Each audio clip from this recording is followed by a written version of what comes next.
I'm John McNamara, retired Director of Religious Education at St. Louis de Montfort Parish in Sound Beach.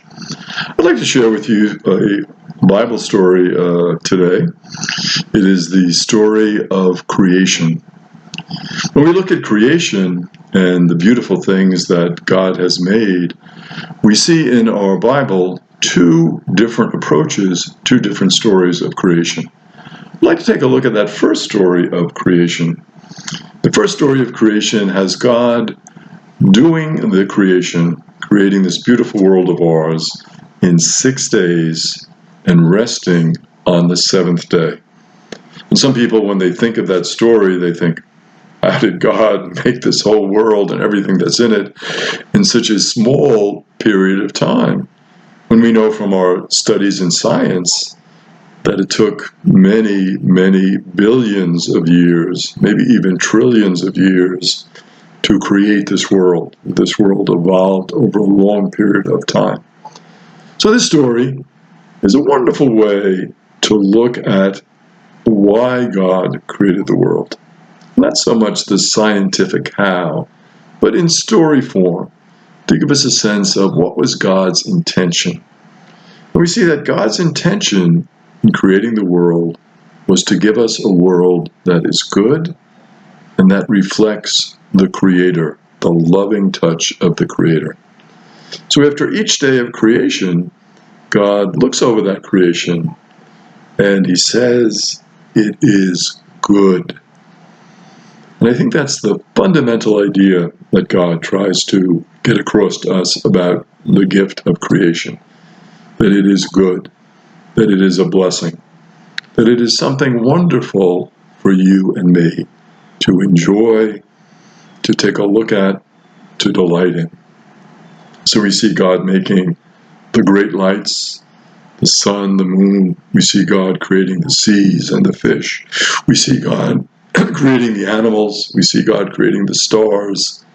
And then on the sixth day of creation, we see God creating man and woman in the image and the likeness of God.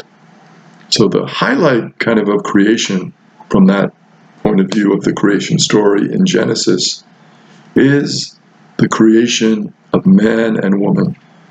And we are given creation to watch over it, to be good stewards of creation. And then we have God resting on the seventh day. And you say, gee, God resting. If God is all-powerful and if he did this wonderful act of creation, why does God have to rest?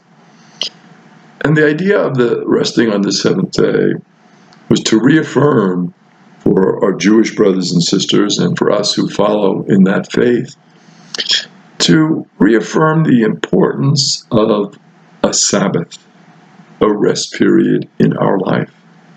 So it's very important for us to take that time to calm down, to slow down, to relax.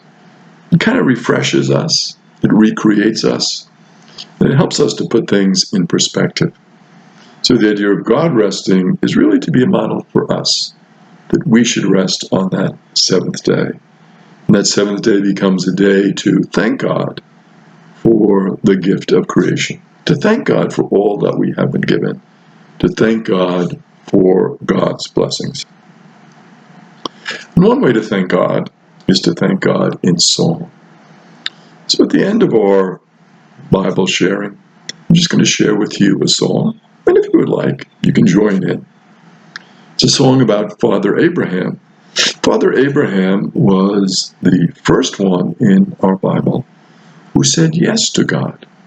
God asked him to follow, and Father Abraham said yes. So Father Abraham becomes the father of the Jewish religion, becomes the father of the Christian religions, and becomes a father of the Islamic religion because he was the first to say yes. So as we sing, we can sing it maybe saying yes. As we sing it, there are certain gestures that we do that you'll pick up on. Father Abraham had many friends. Many friends had Father Abraham. I am one of them, and so were you. So let's all praise the Lord. So praise the Lord. Have a wonderful, wonderful day.